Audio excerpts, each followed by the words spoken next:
अमृतं तप्तजीवनं कविभिरीडितं कल्मषापहं श्रवणमङ्गलं श्रीमदाततं भुवि गृह्णन्ति ये भूरिदा जना। नमस्कार। श्री श्री रामकृष्ण कथामृत अध्याय 13, उसके अंतर्गत द्वितीय चरण जिसको लेकर हम चिंतन कर रहे हैं। कल हम लोगों ने विशेष रूप से पिछले प्रवचन में ये देखा कि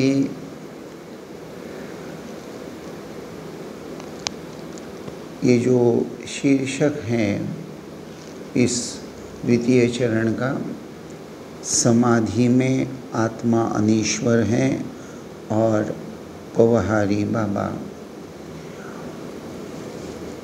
ये वर्णन के ये शीर्षक के अंतर्गत या इस चरण के प्रारंभ में जो गीता का श्लोक है उसका भी अर्थ अगर हम देखें तो निश्चित रूप से इस संसार में नश्वर क्या है, नाशवान। नश्वर का मतलब है नाशवान। तो देखा जाए तो ये जो हमारा देह है जो पंचभूतों से बना हुआ है और मिट्टी में ही मिल जाता है, यह देह नाशवान है। इसीलिए पंचदशी में जो एक छोटा सा वर्णन मिलता है जीव को लेकर कि जायते अस्ति वर्धते विपरिणमते विपक्षीयते, और उसके अंत में आता है नश्यति। अर्थात ये जो जीव जन्म लेता है, जन्म के साथ साथ जायते यानी जन्म लेता है, अस्ति तो धीरे धीरे हम देखते हैं वह नन्हा सा बच्चा एक प्रकार से अपना अस्तित्व बोध, भले ही वो बात नहीं कर रहा है लेकिन अंदर ही अंदर वह अहम बोध को, अर्थात मैं हूँ, अस्ति मैं हूँ, ये भाव लेकर जीने लगता है। वर्धते बढ़ने लगता है, विकास होने लगता है शरीर का, मन का, बुद्धि का।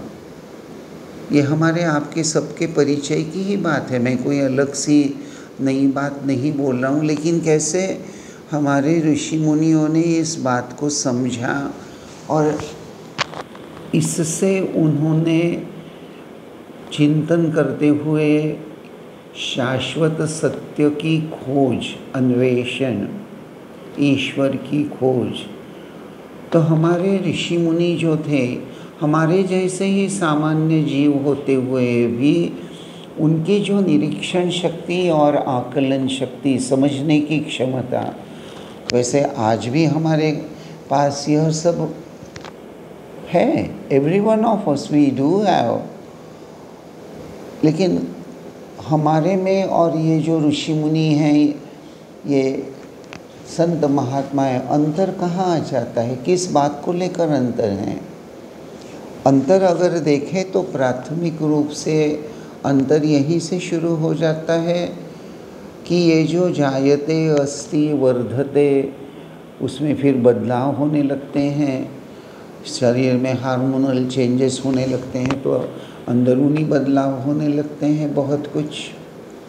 तो ये जो बदलाव है और धीरे धीरे धीरे सभी मनुष्य जाति, सब मनुष्य, पृथ्वी पर कोई इसका एक्सेप्शन नहीं है, अपवाद नहीं है।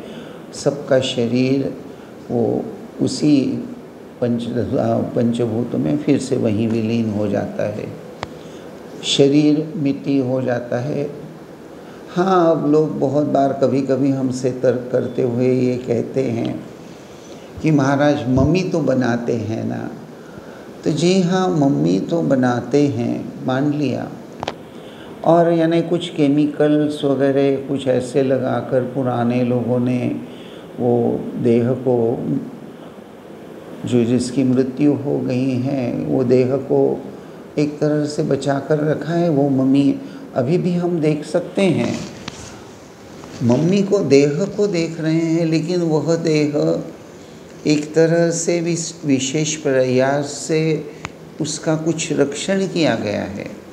कुछ इसलिए बोल रहा हूँ क्योंकि वो मम्मी, उसकी जो एक सिंपल स्किन की बात लीजिए, त्वचा, तो वो मम्मी की त्वचा और एक जीवंत व्यक्ति की त्वचा, उसमें कितना अंतर होता है,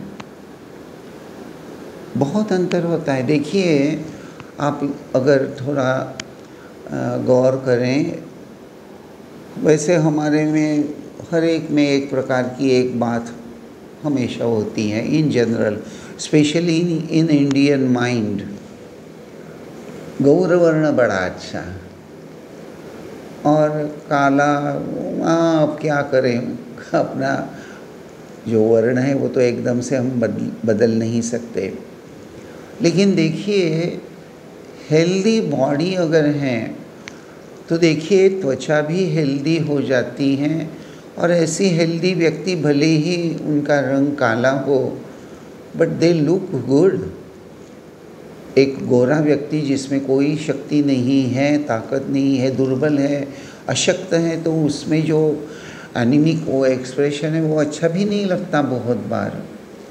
यहाँ मैं ये बताना चाह रहा हूँ कि ये सब बातें मान भी लें, फिर भी ये जो मम्मी की बात बताई, तो वहाँ वह जीवंत एहसास नहीं है।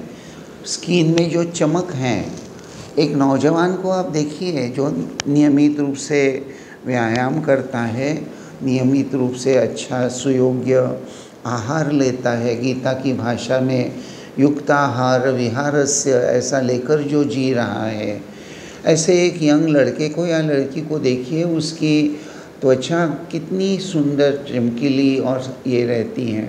उसकी तुलना में ये मम्मी की त्वचा आप देखिए, क्या उसमें कोई चमक होती है? अर्थात मैं ये बात आपको समझाना चाह रहा हूँ कि यहाँ ये जो शीर्षक में पहला शब्द आया है समाधि में, और उसके बाद में शब्द आते हैं आत्मा अनीश्वर है।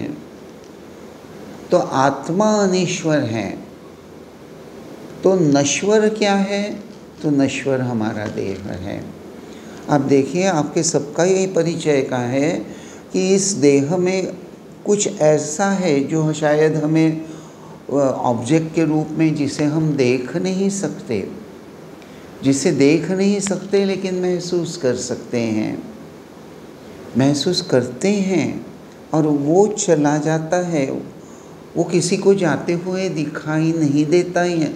अब कोई साइंस के आधार से कहते हैं कि हमने शूटिंग किया, लेकिन अब पता नहीं how much we have to believe that, क्योंकि ऐसा कोई ठोस बात तो अभी तक, जहाँ तक मैं जानता हूँ, सामने नहीं आई है कि प्राण चले जा रहे हैं, और वो प्राण कहाँ से जा रहे हैं उसका पूरा वीडियो शूटिंग हो गया है। मुझे पता नहीं है, आपको अगर पता है तो आप मुझे खबर ज़रूर कर सकते हैं। लेकिन प्रश्न वो भी नहीं है। प्रश्न यह है कि वो जो कुछ है वो चला जब जाता है, तो ये जो देह है ये तो फिर नश्वर, माटी होने लगता है। और वो जो चला जाता है, यानी ये जो आत्मा अनीश्वर है, और उसके बाद में आता है पवहारी बाबा।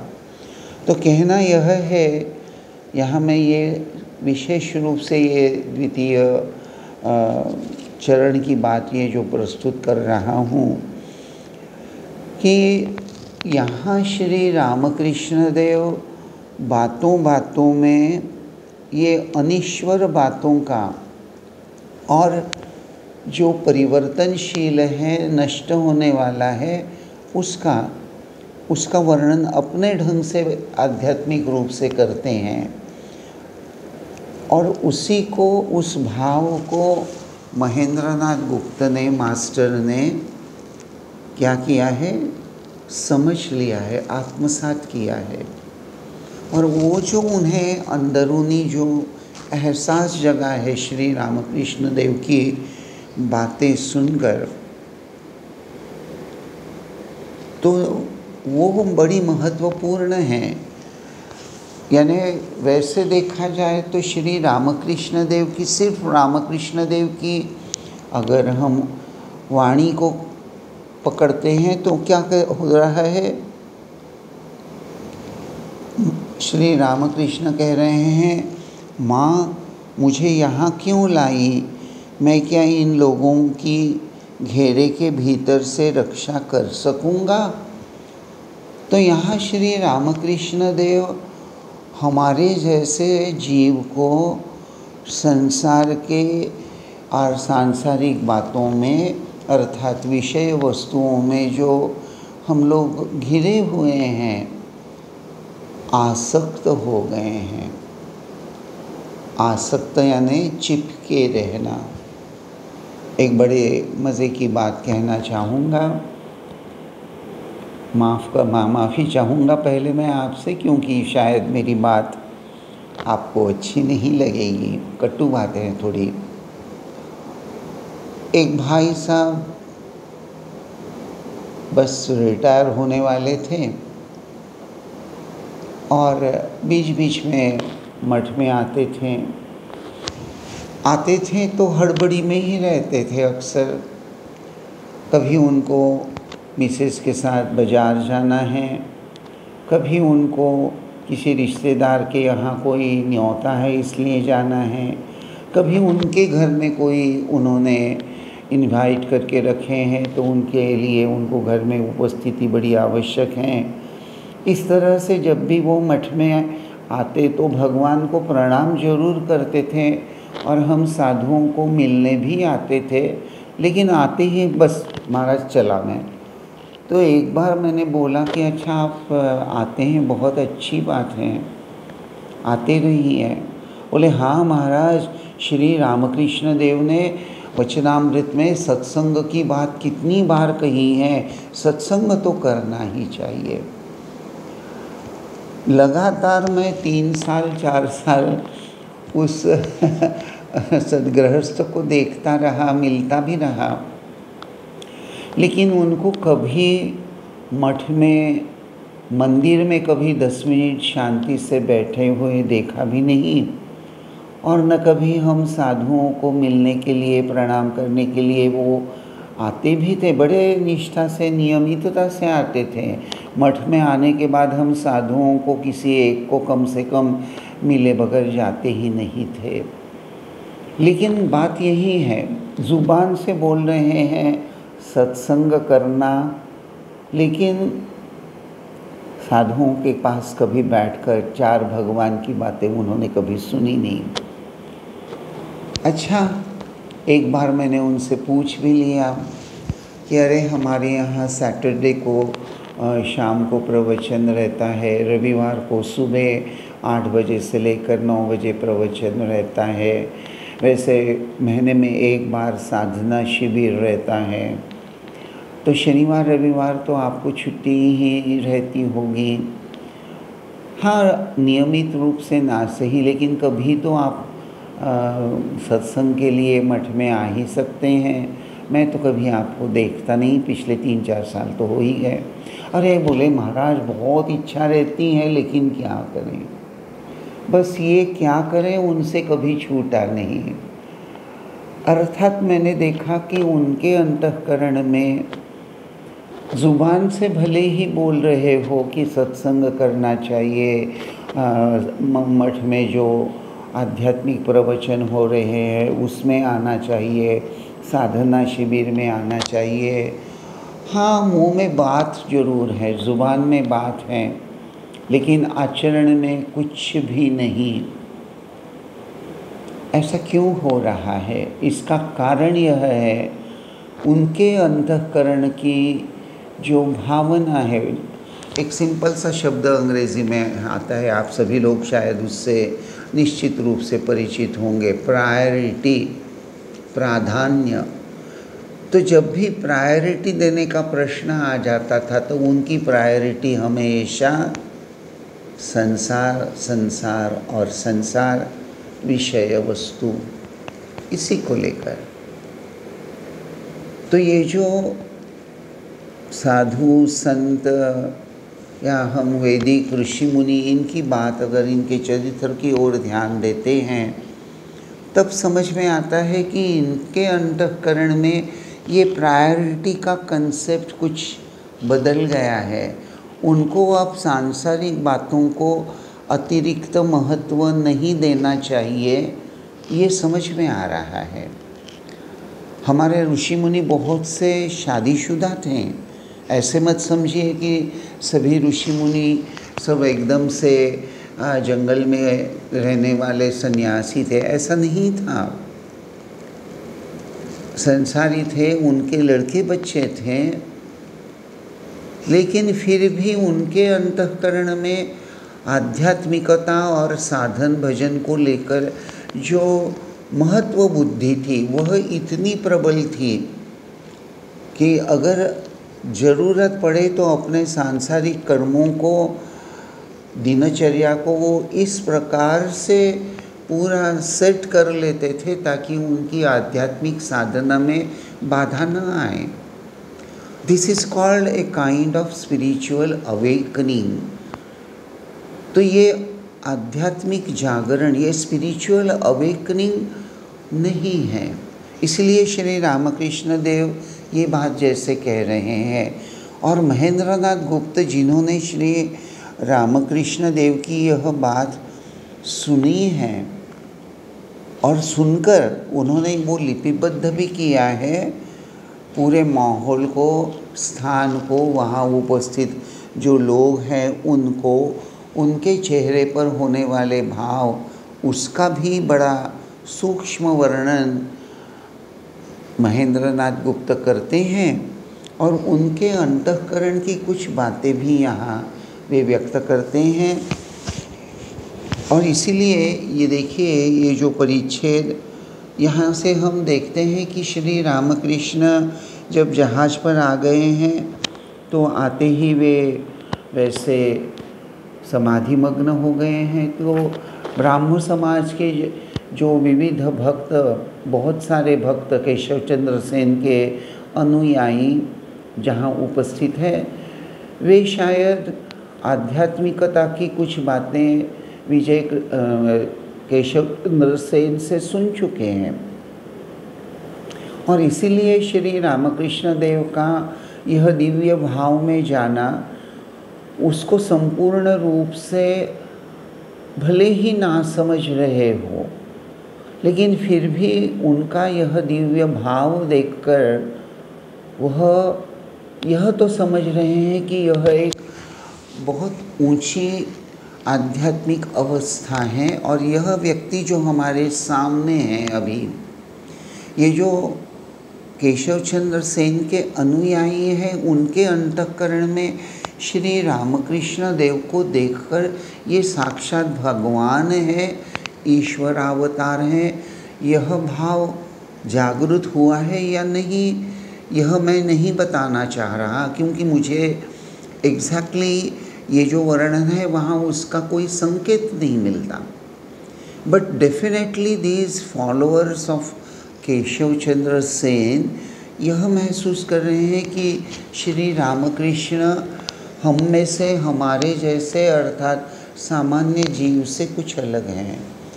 और केशव चंद्र सेन जिनका हम शिष्यत्व ग्रहण कर चुके हैं, वे श्री रामकृष्ण देव को बड़े सम्मान से देखते हैं, उनके साथ श्रद्धा भक्ति के साथ पेश आ रहे हैं।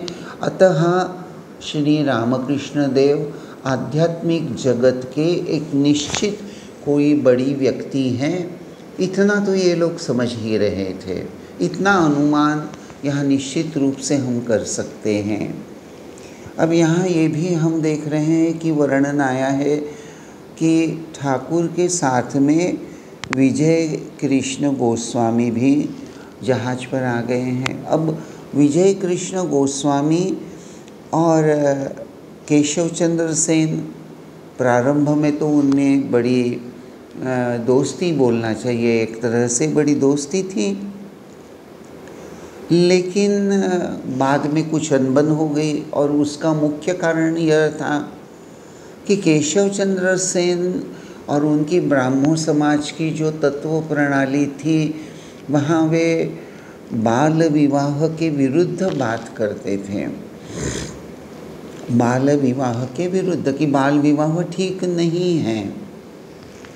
लेकिन उस ज़माने में तो बाल विवाह होता ही था। वैसे आज हम आधुनिक युग, साइंस एंड टेक्नोलॉजी का युग इत्यादि बातें तो करते हैं, लेकिन आज भी भारत में, चाहे वो गुजरात हो, चाहे महाराष्ट्र, चाहे बिहार, बाल विवाह हो ही रहे हैं, हो रहे हैं। अब वो गलत या ठीक, ये सब डिस्कस करने का यह स्थान नहीं है, उसकी हमें जो है यहाँ डिस्कशन करने की ज़रूरत नहीं है। मूल यहाँ बात यह है कि केशव चंद्र सेन की कन्या जो छोटी थी, यानी सयानी नहीं हुई थी, आजकल की भाषा में according to Indian constitution the girl was not a major, तो वो नाबालिग थी, बालिग नहीं हुई थी, और केशव चंद्र सेन ने उसका ब्याह कर दिया। और ये सब देखकर, यानी मुंह से बोल रहे हैं कि बाल विवाह ठीक नहीं, वक्तृताएँ दे रहे हैं अलग अलग, लेकिन खुद के जीवन में जब बात आ जाती है तो बाल विवाह, यानी अपनी छोटी बेटी का विवाह कर दिया क्योंकि रिश्ता अच्छा आया। जो भी है, विजय कृष्ण गोस्वामी वगैरह कुछ लोग ब्राह्मण समाज से अलग हो गए हैं, विरोधी था। लेकिन जैसे ही श्री रामकृष्ण देव के साथ विजय कृष्ण को केशव चंद्र सेन ने देखा तो वे कुछ चकित से रह गए, अप्रतिभ हो गए, ऐसा वर्णन हम देखते हैं। और यानी उनके अंतःकरण में एक नाराज़गी आ गई। देखिए, हम कितनी छोटी छोटी बातें लेकर परेशान हो जाते हैं, नाराज़ हो जाते हैं। यहाँ वर्णन हम देख रहे हैं कि विजय केशव को छोड़कर साधारण ब्राह्म समाज में चले गए हैं और उनकी कन्या के विवाह आदि के विरुद्ध उन्होंने कितनी वक्तृताएँ दी हैं। अर्थात केशव चंद्र सेन ने कन्या का बाल विवाह कर दिया, विजय कृष्ण चले गए, साधारण ब्राह्म समाज में, यानी दो भाग हो गए ब्राह्मो समाज के, और साधारण ब्राह्मण समाज में वो शामिल हो गए, सक्रिय हो गए, लेक्चर देने लगे। और केशव चंद्र के सेन के कन्या के विवाह विरुद्ध उन्होंने और विरोधी वक्तृताएँ भी दे दी। ये सब केशव को तो पता ही था। और ऐसे विजय कृष्ण गोस्वामी ठाकुर के साथ जहाज पर आ गए हैं। केशव के अंतःकरण में ये जो नाराज़गी आ गई है, अपनी नाराज़गी शायद छुपाने के लिए वर्णन हम पढ़ रहे हैं, वे आसन छोड़कर उठे कमरे के झरोखे खोल देने के लिए।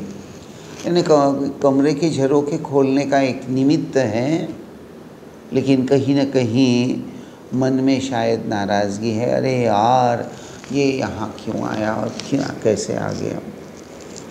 ये विचार आया या नहीं, फिर मैं यही बोल रहा हूँ, यहाँ संसार की बात, सांसारिक जीवन को लेकर बात हो रही है। तो संसार में यही अक्सर होता है कि हमारे रिलेशन जिस व्यक्ति से बहुत अच्छे नहीं होते, ऐसे व्यक्ति अगर आ जाए या उससे कुछ सामना हो जाए, उसके साथ उठना बैठने का अगर ये मौका आए, तो हम कुछ मन ही मन नाराज़ हो जाते हैं। यानी लाइक्स डिसलाइक्स, कितनी सारी बातें हमारे आम इंसान के अंतःकरण में होती हैं। एक कंसेप्ट आता है humanitarian grounds. Every human being ने मनुष्य ने एक दूसरे को सम्मान से देखना है। बात तो बड़ी अच्छी लगती है, देखना भी चाहिए, लेकिन क्या ह्यूमैनिटेरियन ग्राउंड यही एक का वजह है जिससे हमें एक दूसरे के प्रति सद्भावना रखनी है? क्या इससे और उच्चतर भाव नहीं हो सकता? तो श्री रामकृष्ण देव या हमारे ऋषि मुनि या उपनिषद ये जो बता रहे हैं, we can think about the whole creation as the manifestation of divinity. Swami Vivekananda कह रहे हैं कि मैं ये बात कहना चाहूँगा, दरिद्र देवो भव, यानी परंपरा से अगर देखें तो मातृदेवो भव, पितृदेवो भव, अतिथि देवो भव, आचार्य देवो भव। स्वामी विवेकानंद उसी ताल में कह रहे हैं। मैं तो यही कहूँगा कि इवन दरिद्री नारायण देवो भव, अर्थात दरिद्री का शब्द शाब्दिक अर्थ नहीं लेना है संपूर्ण रूप से। यही बात कि सबके प्रति हमारी भगवत बुद्धि हो। वचनामृत में ही आगे वर्णन आएगा। श्री रामकृष्ण कहते हैं कि प्रतिमा में जब हम पूजा करते हैं तो प्राण प्रतिष्ठा करनी पड़ती है। चाहे मूर्ति पाषाण की हो, चाहे मार्बल की हो, चाहे मिट्टी की हो, चाहे पंचधातु की हो, सोने की चांदी की हो, जो भी हो, लेकिन जब भी उसकी पूजा करनी है तो प्राण प्रतिष्ठा करने की शास्त्र के अनुसार बात आती है। तो श्री रामकृष्ण कहते हैं कि अगर प्रतिमा की पूजा करनी है तो प्राण प्रतिष्ठा करनी पड़ती है, लेकिन मनुष्य में तो प्राण शुरू से ही, प्रारंभ से ही, जन्म से ही प्रतिष्ठित रहते हैं। तो अगर हम मनुष्य की भगवत बुद्धि से अगर पूजा करें, अर्थात आचरण करें, उसके साथ पेश आएं, तो यह भी एक अपने मन को उन्नत बनाने का उपाय है।